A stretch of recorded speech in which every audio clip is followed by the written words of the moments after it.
세상에는 불쌍한 사람들이 많습니다. 그 중에 불쌍한 사람은 고아들입니다. 왜 고아들이 불쌍한가 하면 자신을 보호해 줄 수 있는 부모란 존재가 없기 때문입니다. 이 고아들은 특별히 전쟁 때에 많이 생겨납니다. 우리나라의 이 한국 전쟁 때 우리나라에 정말 많은 고아들이 생겼습니다. 부모가 전쟁터에 죽는 바람에 고아들의 숫자가 급격하게 늘어났습니다. 더러는 외국으로 입양되거나 또 국내에 입양되어서 부모를 만나는 고아들도 있지만 그렇지 못하고 홀로 인생을 살아가는 그런 불쌍한 고아들이 정말 많았습니다. 그러므로 성경은 이 고아에 대하여서 정말 긍휼히 여기라는 말씀으로 말하고 있는 것을 보게 되어집니다. 저는 22살 때 아버지가 먼저 떠나심을 통하여서 어머니는 계시지만 아버지란 존재가 없어졌습니다. 그때의 대학생 때였는데 정말 경제적으로 힘들었고 대학을 힘들게 졸업했던 그런 인생의 경험을 한 적이 있습니다. 나라도 마찬가지입니다. 나라도 그 나라를 보호할 수 있는 이 큰 나라가 있다면 그 나라는 굉장히 안전합니다. 러시아와 우크라이나 전쟁이 벌써 2년이 넘었습니다. 처음 전쟁이 벌어질 때만 하더라도 러시아가 금방 승리할 것처럼 여겨졌습니다. 하지만 미국이나 나토 국가에서 우크라이나를 지원함을 통하여서 우크라이나가 2년 넘게 러시아라는 강대국과 지금 전쟁을 계속해서 하고 있습니다. 그러다가 이 나토 회원국이 아닌데도 불구하고 자신들이 보호를 받기 위해서 나토의 회원으로 가입하는 국가들이 그렇게 늘어나고 있습니다. 우리나라도 마찬가지입니다. 우리나라에 주한미군이 주둔하고 있습니다. 막대한 방위비를 지출하고 있는데 만약에 우리나라에 주한미군이 철수하게 된다면 우리나라는 금방 전쟁의 위협을 받게 될 것이고 핵 위협을 받게 될 것입니다. 나라도 작은 나라 같은 경우는 아주 큰 나라의 보호가 필요합니다. 오늘 말씀은 하나님께서 이스라엘의 보호와 영광이 되어 주시겠다라는 말씀입니다. 이 말씀은 포로에서 돌아온 유다 백성들을 향하여 위로하시고 격려하시는 말씀입니다.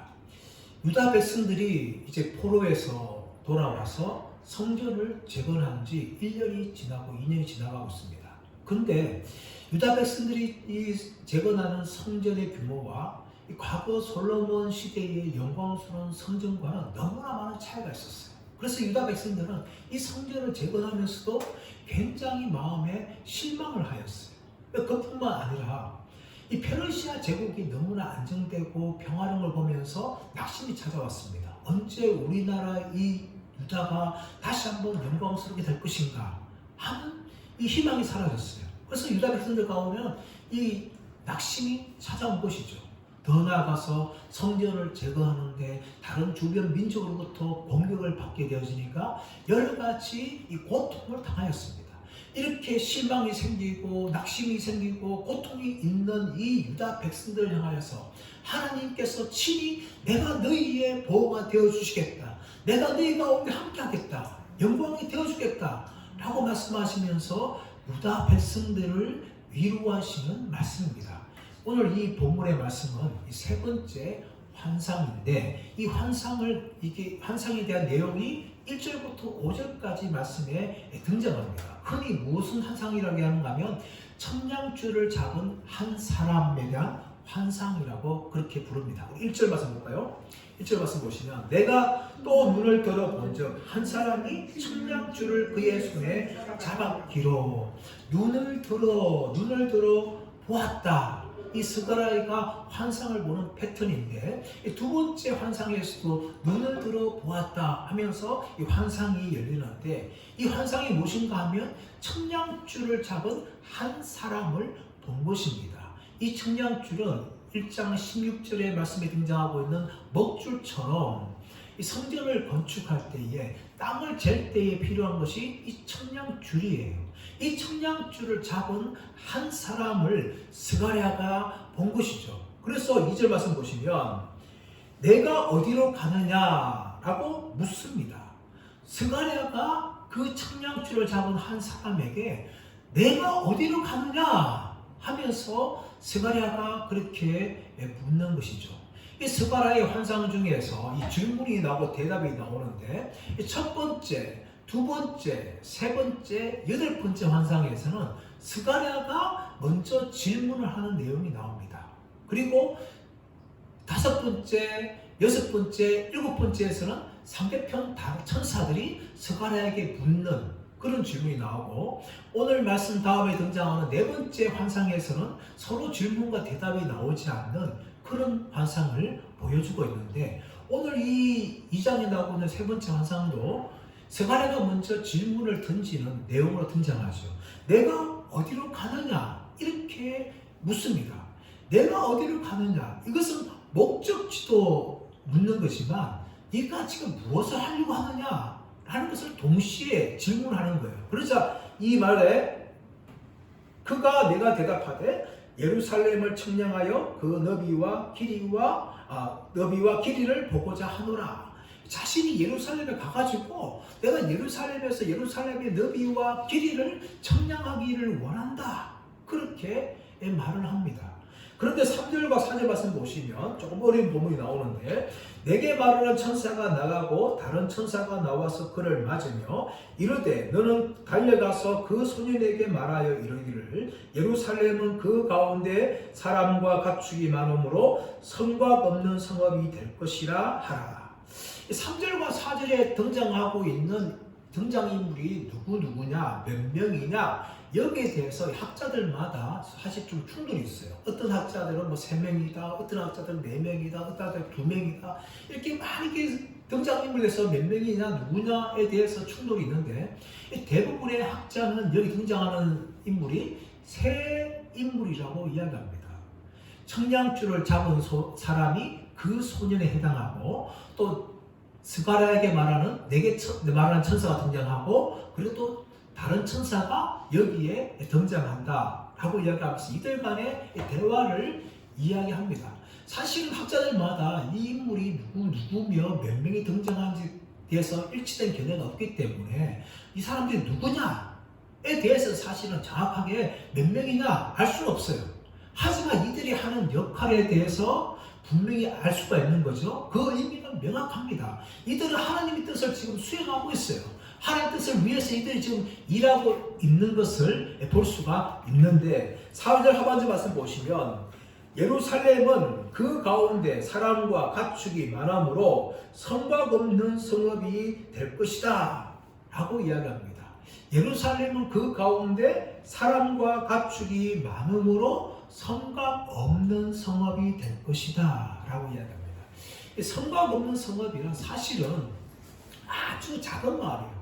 성벽이 필요 없을 정도로 작은 마을이기 때문에 성곽이 없는 거예요. 성벽이 없는 거예요. 그것을 히브리어로 페라조트라고 부르는데 이것은 큰 규모, 다시 말하면 큰 성이 있는 그 성 안에 있는 마을을 말하는 것이 아니라 너무나 작아서 굳이 성곽을 지을 필요가 없는 그런 작은 마을이 성곽입니다.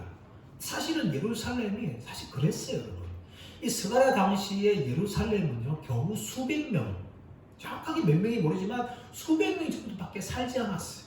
그리고 이 예후다 지역에도 수만 명, 만 명이 조금 넘는 정도 인구예요. 아주 적은 인구죠, 사실은. 그런 인구밖에 살지 않는 그 예루살렘이 사실은 성곽이 필요 없는 그런 마을이에요. 근데 이런 마을인데 하나님이 어떤 마을로 만드시는가 하면 그 안에 가축과 사람이 너무 많아가지고 성곽을 지을 수 없는 그런 성읍으로 하나님이 만들어 주시겠다라고 지금 약속하는 거예요. 그렇게 약속하시면서 5절 말씀 보시면 여호와의 말씀에 내가 불로 둘러싼 성곽이 되며 그 가운데에서 영광이 되리라. 하나님이 예루살렘을 아주 큰 성읍으로 만들어 주시면서 그 성읍을 둘러싼 것을 성벽이 아니라 내가 불로 둘러싼 성곽이 되겠다라고 약속하는 거죠. 하나님이 불로 둘러싼다는 거예요. 열왕기하 6장 말씀 가보시면 엘리사가 도단성에 있는데 아람 왕이 엘리사를 잡으려고 아람 군대를 파송하죠. 그러자 아람 군대가 밤새도록 엘리사가 머물고 있는 도단성을 둘러쌉니다. 아침에 엘리사의 종이 일어나서 성에 올라가 보니까 깜짝 놀란 거죠. 그날 밤만 와도 없던 이런 많은 군사들이 자기가 눈 떠서 보니까 이 도단성을 둘러싼 거예요. 그러면서 막 달려와서 엘리사 달려오면서 주인님 큰일 났습니다. 지금 아람 군대가 주인님을 잡으려고 이 도단성을 둘러쌌습니다. 그렇게 엘리사에게 말합니다. 그래서 엘리사가 두려워하지 않죠. 하나님 저 종의 눈을 열어주옵소서. 그렇게 간절히 기도하니까 하나님이 종의 눈을 열어주시는데 불말과 불병거가 엘리사를 휘두르고 있는 그런 장면을 보게 되는 거죠. 하나님이 지금 이 성곽을 보호하시는데 불로 둘러싼 성곽을 만들어 주시겠다. 하나님께서 그렇게 하시겠다라고 이야기합니다. 이 불로 둘러쌌다. 이 불로 둘러싼데 그냥 성곽을 보호하는 것이 아니라 둘러쌌다는 이야기. 이것은 온 사방 전체를 다 휘감는 겁니다. 어떤 적도 공격하지 못하도록 지금까지 다른 민족들이 정말 예루살렘이 성벽이 없기 때문에 수많은 공격을 하였어요. 이스라엘 백성들이 주전 548년에 예루살렘으로 1차 기원을 하게 되어지는데 느헤미야가 성벽을 재건할 때까지 기간이 100년입니다. 이 100년 기간 동안 예루살렘에는 겨우 수백 명이 살았고 또 예후다 지역만 하더라도 10,000명 조금 넘는 지역인데 이 예루살렘 지역은요 성곽 없는 성벽이었어요. 성벽이 없어가지고 아무런 보호를 받지 못한 거죠. 제가 1년 전인가요 아내와 함께 저 청도 성읍에 가봤습니다. 청도 성읍. 청도에 저 성인 줄 몰랐어요. 청도 읍인 줄 알았는데 성이 있더라고요. 성. 청도 성읍이 있는데 이 성이 옛날 임진왜란 이 적들의 이제 공격을 받았고 그 싸운 적이 있는 그런 성인데 이 성이 제가 갔을 때에 이 성이 완전한 형체가 없었어요.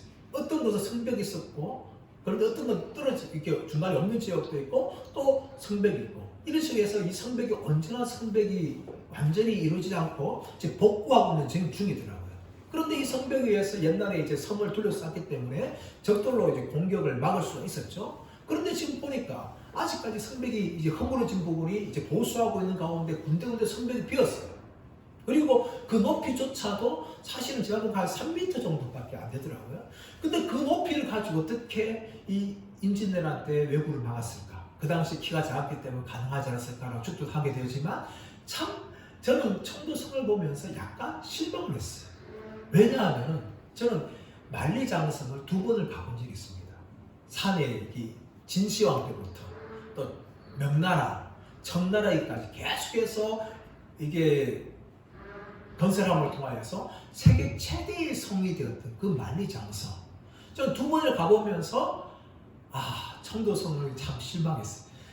어쩌면 만리장성이 이마트나 홈마트나 큰 대형마트라면 청도성은 이 동네에 있는 구멍가게 정도에밖에 보이지 않는 거예요. 그런데 그 성이 없었다면 그 성 안에 있는 백성들이 전혀 보호를 받지 못했을 겁니다. 그런데 예루살렘에는 이런 성벽조차 없었던 곳이었습니다. 포로 기한부터 느헤미야가 재건할 때까지 이 100년 동안 유다 백성들은 이 적들의 공격에 무방 상태가 되고 말았어요. 수많은 고통을 당한 겁니다. 만약에 성벽이 있었다면 그들을 보호해 주었을 것인데 아무런 보호를 받지 못하고 있는 것이 지금 유다 백성들의 현실이었어요. 이런 현실 가운데 하나님께서 내가 너희를 불로 둘러싼 성곽이 되어주겠다 라고 하나님이 그렇게 약속을 하신 겁니다. 이 고대 페르시아 제국 때 아케네이드라는 이런 왕조가 있는데 이 왕조가 이 파사가르데라는 성을 지었어요. 이 성을 지었는데 이 성을 둘러싼 성벽이 없었어요. 어떻게 성벽을 만드는가 하면 이 페르시아 제국이 섬겼던 신들 중에서 우주의 신, 우주를 통치하고 있는 아후라 마즈다라는 신이 있었는데 그 신을 향하여서 드리는 이 제단을, 물제단을 이 성벽을 대신하여서 둘러싼 거예요. 그래서 자신의 이 파사가르데라는 이 성을 우주의 신인 아후라 마즈다가 자신을 지켜준다라는 생각을 이 페르시아 사람들은 했던 거예요. 마찬가지로 하나님께서는 그런 이미지를 가져와서 너희가 지금 너희를 보호할 수 있는 성벽은 전혀 없지만 내가 너희를 대신하는 불성막이 되어서 너희를 보호해주겠다. 이런 약속을 지금 하시는 겁니다. 그리고 더 나아가서는 내가 너희 가운데 영광이 되리라 라고 말씀하시는 것이죠. 이 영광은 뭡니까? 가보드예요. 이 가보드는 하나님의 임재를 말합니다. 내가 너희를 떠나지 아니하고 내가 너희와 함께하고 내가 너희를 지켜주겠다는 이 하나님의 임재를 말합니다. 이 아후라 마조다를 섬겼던 그 불제단이 이 파사 가르데 성에 있음을 통하여서 그들은 무엇을 생각했는가 하면 이 성 가운데 우주의 신이 우리 가운데 임재한다 라는 생각을 했던 거예요. 하나님이 그것을 가져와서 내가 너희의 불순방을 통하여서 내가 너희들 가운데 영광이 되어서 내가 너희들 가운데 임재해 주겠다. 이 약속을 하나님이 말씀하시는 것입니다. 여러분, 이 하나님의 약속은요 얼마나 이스라엘 백성들 가운데 위로가 되겠습니까? 지금 그들의 현실은 너무나 비참해요. 성벽이 없어서 다른 민족으로부터 엄청난 고통을 당하고 있는 가운데 있는데 내가 너희 가운데 있을 것이고 내가 너희를 둘러싼 불수막이 되어서 내가 너희를 보호해 주겠다. 이 약속을 하나님이 유다 백성들에게 환상을 통하여 말씀하고 있는 것입니다. 사랑하는 여러분, 우리는 환상을 통해 받는 것이 아니라 이 성경을 통하여서 우리는 이미 하나님의 약속을 받았습니다. 예수님을 믿을 때 이미 성령께서 우리 안에 내주하시고 우리와 함께 하시고 우리를 떠나지 않겠다라고 말씀하십니다. 더 나아가서 우리를 보호해 주시겠다고 약속하시고 계시는 것이죠.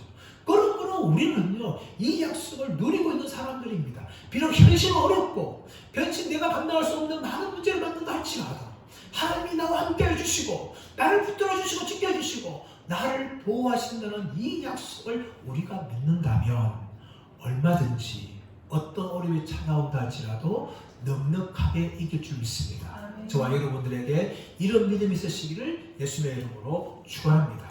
이제 6절 이하에서 이제 이 환상에 대해서 더 부연하는 설명들이 등장합니다. 자, 6절 말씀 보시면 오호라 너희는 북방 땅에서 도피할지어다 여호와의 말씀이니라 이는 내가 너희를 하늘 사방에 바람같이 흩어지게 하였음이니라 여호와의 말씀이니라. 1절부터 5절까지 이 예루살렘에 돌아온 포로 귀한 백성들에게 하신 말씀이라면 6절부터 13절까지는 지금 바벨론 땅에 남아있는 유다 백성들을 향하여서 하신 말씀인데 무엇을 말씀하시는가 하면 6절 말씀 보시면 너희는 북방 땅에서 도피할지어다 라고 이야기합니다. 이 도피하다, 도망하다 라는 히브리 단어가 누스입니다. 누스. 이 단어는 어떤 의미인가 하면 전쟁터에서 패배하여가지고 공격하는 적군으로부터 죽지 않기 위해서 손살같이 도망가는 그런 모습을 말하고 있는 거예요. 하나님께서 지금 북방 땅에 남아있는 유다 백성들 향해서 무엇을 말하고 있는가 하면 너희는 그렇게 그런 군사들처럼 너희는 지금 이 땅에서 도망가라! 하나님이 이렇게 말씀하시는데 이 북방 땅이 어떤 땅입니까? 바벨론 땅이라고 얘기합니다. 바벨론 땅. 하나님이 지금 바벨론 땅에서 지금 군사들처럼 도망가라! 이렇게 이야기하는데 사실 이 바벨론 땅은 북방 땅이라기보다는 동쪽 땅입니다. 가나안 땅에 위치가 있으면 이 가나안 땅의 동쪽에 있는 것이 바벨론 땅이에요. 메소포타미아 땅입니다.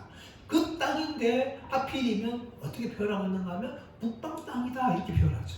왜 이렇게 표현하고 있는가 하면 이스라엘 백성들이 예루살렘 멸망해가지고 메소포타미아로 포로돼 갈 때에 어떻게 갔는가 하면 위에 북쪽인 아람 땅을 통과해서 동쪽으로 그렇게 이동했습니다. 그리고 이 메소포타미아에 있던 이런 강력한 나라들이 가나안 땅에 공격할 때에도 그냥 동쪽으로 진입해서 오는 게 아니라 북쪽을 통해서 그렇게 공격해 왔어요. 그래서 이 북방 땅이라 할 때에 그냥 아람 땅 말하는 것이 아니라 메소포타미아 땅, 바벨론 땅을 향하여서 이 북방 땅이라고 이야기합니다. 지금 유다 백성들은 이 북방 땅에 머물고 있는 거죠. 6절 하반절 말씀은 하나님께서 하늘같이 이렇게 흩틀같이 사방이 흩어지기 때문에 그들이 지금 북방 땅인 이 바벨론 땅에 있는 거예요. 근데 그 땅에서 하나님께서 지금 도피하라 그렇게 이 구체적으로 하나님이 이 말씀을 합니다. 너희는 지금 너희가 머물고 있는 이 바벨 땅에서 도망가라, 피하라, 이렇게 말하는 거죠. 그렇다면 여러분, 이 바벨론 땅은 그냥 바벨론 땅이 아니라 무엇을 말하고 있는가 하면 바벨론 사이, 다시 말하면 포로 사이, 그리고 그 바벨론의 이 가치관에 물들고 있는 그런 세속적인 가치관에서 너희는 빨리 도망가라, 하나님이 이 말씀을 하시는 거예요.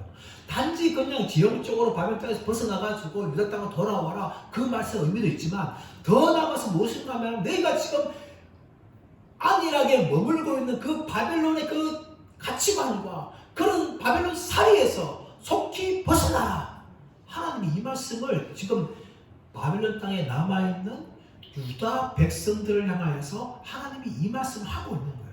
그렇다면 왜 하나님이 이렇게 바벨론 땅에 머물고 있는 유다 백성들을 향하여서 바벨론 땅에서 도망가라, 이렇게 말씀하실까요? 그것은 무엇인가 하면 이제 하나님께서 바벨론을 심판하시기 때문입니다.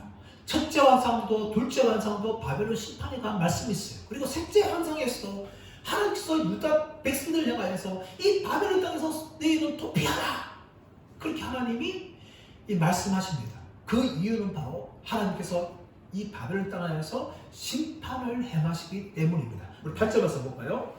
만군의 여호와께서 이같이 말씀하시되 영광을 위하여 나를 너희를 노력한 여러 나무로 보내셨나니 너희를 범하는 자는 그의 눈동자를 범하는 것이니라.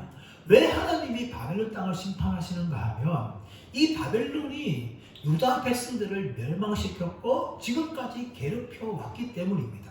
그러므로 하나님께서 바벨론을 심판하시는데 하나님 말씀이 무엇인가 하면 나는 너희를 노력한 여러 나라로 보내셨나니 너희를 범하는 자는 그의 눈동자를 범하는 것이다. 너희를 범하는 자는 그의 눈동자를 범하는 것이다. 다시 말하면 유다 백성을 멸망시키고 유다 백성을 괴롭히는 것은 그것은 단지 유다 백성을 향한 공격과 멸망이 아니라 바로 하나님을 향하여서 그렇게 괴롭히는 행동들이다. 유다의 괴롭힘을 하나님을 향한 공격으로 하나님이 간주하시면서 유다 백성들을 뭐라고 하면 하나님의 눈동자라고 이야기합니다. 그만큼 하나님께서는요 유다 백성들을 친밀히 보시고 그렇게 소중히 여기시는 것을 말합니다. 그리고 그렇게 보호하신다는 것이죠. 여러분, 눈동자를 덮고 있는 것은 눈꺼풀이죠. 눈꺼풀일 때 이 눈꺼풀은 굉장히 민첩합니다. 무언 물체가 이 눈동자를 향하여 올려오면 순간적으로 깜빡입니다. 눈 감죠? 왜? 눈동자 보호하려고. 아니면 고개가 그 어느 물체를 반대로 얼굴을 돌립니다. 그만큼 이 눈동자를 보호하려는 그런 노력들이 이 눈꺼풀과 그리고 온몸을 통해서 이게 반응이 거의 무감각적으로 이렇게 일어나는 거죠.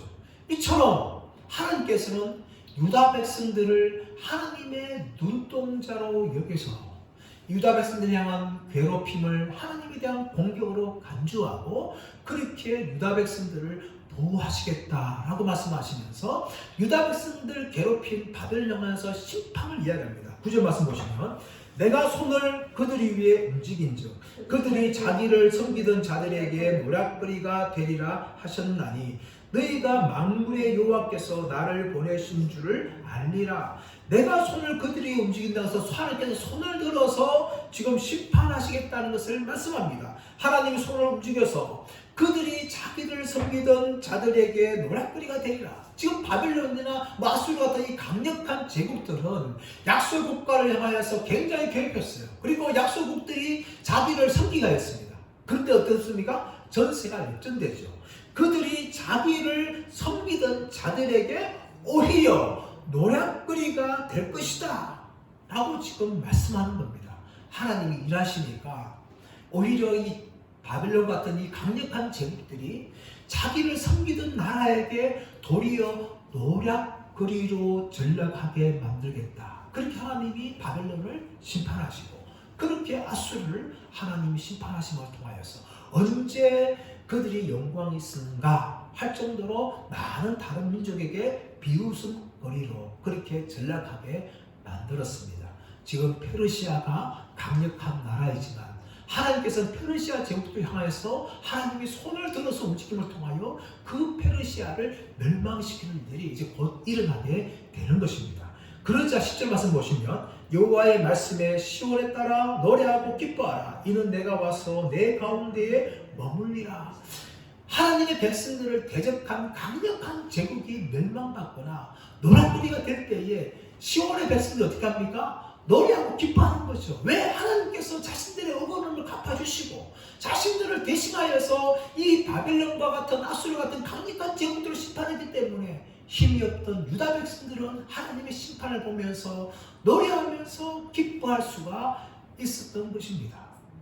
근데 여러분, 하나님이 그 정도만 끝내는 것이 아니라 또 다른 약속들을 이 백성들에게 하십니다. 12절 13절 읽어보겠습니다. 시작. 여호와께서 장차 유다를 거룩한 땅에서 자기 소유를 삼으시고 다시 예루살렘을 택하시리니 모든 육체가 여호와 앞에서 잠잠할 것은 여호와께서 그의 거룩한 처소에서 일어나심이라 하라 하더라. 12절 말씀 보니까 여호와께서 장차 유다를 거룩한 땅에서 자기 소유를 삼으시고 다시 예루살렘을 택하시니 이미 하나님께서 신에서 언약을 통하여서 유다 백성들을 자기 소유로 삼으셨는데 오늘 말씀 보니까 다시금 이 언약을 새롭게 하는 거죠. 회복하는 겁니다. 이 언약, 하나님께서 유다 백성을 멸망시켰다는 건 무슨 말인가 하면은 언약 파괴입니다. 파괴. 하나님이 자기 백성을 이렇게 철저하게 멸망시키는 것은 하나님이 버리시는 거예요. 언약을 깨뜨리셨어요. 그런 동안 말씀 보니까 다시 자기 소유로 삼으시고 예루살렘을 택하시겠다고 하면서 하나님께서 언약을 회복시켜 주십니다. 그리고 13절 말씀 보면 모든 육체가 여호와 앞에서 잠잠할 것은 여호와께서 그의 거룩한 처소에서 일어나십니다. 하나님께서 자기 백성을 위해서 일하시기 때문에 이제 시끄러웠던 모든 제국들은 하나님 앞에서 잠잠해라 그렇게 선언합니다. 그런데 이 바벨론 같은 강력한 제국을 향하여서 무엇이라 말합니까? 모든 육체라고 표현합니다. 모든 육체. 이 육체라는 단어가 이사야 40장 6절에서 8절 말씀에서 이미 등장한 적이 있습니다. 모든 육체는 풀이요 할 때, 모든 육체 할 때 바사르라는 단어인데 풀처럼 연약하고 시들어 버리고 마는 존재를 육체라고 이야기합니다. 지금 하나님께서는 이 스가랴 환상을 통하여서 강력한 바벨론 제국이라든지 페르시아 제국이 하나님 앞에서 뭐가 같은가 하면 불처럼 연약하고 시들어버리는 그런 육체에 불과하다는 거예요. 하나님이 일하시면은, 그래서 그 모든 육체는 하나님이 일하신 앞에 잠잠할 수밖에 없다는 것을 하나님이 그렇게 유다 백성들 향하여서 위로하며 선언하십니다. 그런데 오늘 말씀은요, 단지 유다 백성들만을 자기 소유로 삼으시고 또 예루살렘을 다시 택하는 그 정도로 끝나는 것이 아니라 이 언약이 열방을 향하여서 열리는 것을 보여줍니다. 11절 말씀 볼까요? 11절. 그날에 많은 나라가 여호와께 속하여 내 백성이 될 것이요 나는 내 가운데 머물리라. 내가 만군의 여호와께서 나를 내게 보내신 줄을 알리라. 그날에 많은 나라가 여호와께 속하여 내 백성이 될 것이다. 지금까지 하나님께서는 유다 백성들만을 내 백성이라 부르셨어요. 그런데 이 11절 말씀에는 그날에 많은 나라가 여호와께 속하여 내 백성이 될 것이다 라고 이야기한 것이죠. 유다 백성들만이 하나님의 백성들이 아니라 세계 모든 열방들이 다 하나님의 백성이 될 것이다 라고 이야기합니다. 여러분, 이것이 저와 여러분들을 향하여서 열려있는 축복입니다. 과거에는 유대인들만 하나님의 백성이었어요. 근데 하나님께서 유대인들을 하나님의 백성을 삼으신 것은 그들만 하나님의 백성들을 영원토록 하기 위한 것이 아니라 유대인들을 통하여서 세계 열방이 하나님의 백성으로 만들게 하기 위한 그런 통로로 부르신 것입니다. 하나님이 아브라함을 택하신 것도 아브라함과 그 후손인 유대인들만 하나님의 백성을 삼으시는 것이 아니라 아브라함의 씨를 통하여서 모든 열방들이 예수 그리스도를 통하여서 하나님의 백성이 될 수 있는 통로를 열기 위해서 아브라함을 택하셨고 또 유대인들을 택하신 거예요. 오늘 11절 말씀도 하게 되는 겁니다. 그날에 많은 나라가 여호와께 속하여 내 백성이 될 것이다 라고 말하면서 이 복음이 단지 유대인들만 먹는 것이 아니라 온 유대와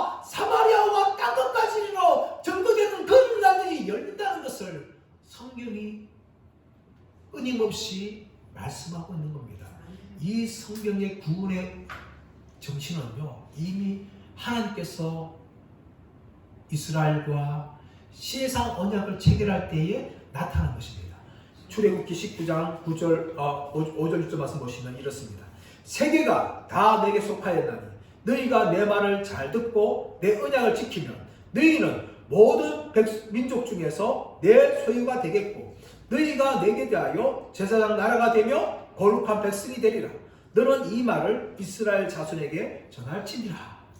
하나님이 이스라엘 백성들을 제사장 나라로 삼으시고 모든 민족 중에 소유로 삼으신 것은 그들을 통하여 다른 민족도 하나님께 나오도록 하는 통로를 부르신 것이에요. 그런데 유대인들은요, 이것을 너무나 교만하게 생각했습니다. 자기들만 하나님 택한 백성이다. 다른 열방들은 다 지옥 백성이다. 멸망받아야 된다. 우리만 하나님의 택한 백성이라는 이 잘못된 선민의식에 갇혀 있었어요. 그것은요, 하나님이 이스라엘을 구원하시고 자기 백성으로 삼으시는 그 소명의식을 잘못 오해한 것입니다. 사랑하는 여러분, 저와 여러분 마찬가지입니다. 하나님이 우리를 부르셔서 가족들 중에서 부르시고 사람들 중에서 우리를 부르신 것은 우리만 예수 믿고 복을 받아서 영원한 천국에 가는 것이 아니라 우리를 통하여서 가족이 구원받고 우리를 통해서 이웃이 구원받고 우리를 통해서 나라와 열방이 구원받기 위하여 우리를 부르셨다는 것을 우리는 결코 잊지 말아야 될 줄 믿습니다. 이것이 바로 저와 여러분을 부르신 하나님의 목적입니다. 사랑하는 여러분, 우리는 이스라엘 백성들처럼 그런 잘못된 선미의식에 빠지지 마시고 평생 동안 하나님이 나를 구원하신 것은 전적인 하나님의 은혜예요. 또 나를 통하여서 나의 가족과 이웃과 세계 열방이 복받게 하기 위한 것이라는 이 소명의식을 붙들고 통하여서 우리의 평생의 구원의 통로, 축복의 통로로 쓰임받는 복된 인생 되시기를 예수의 이름으로 축원합니다.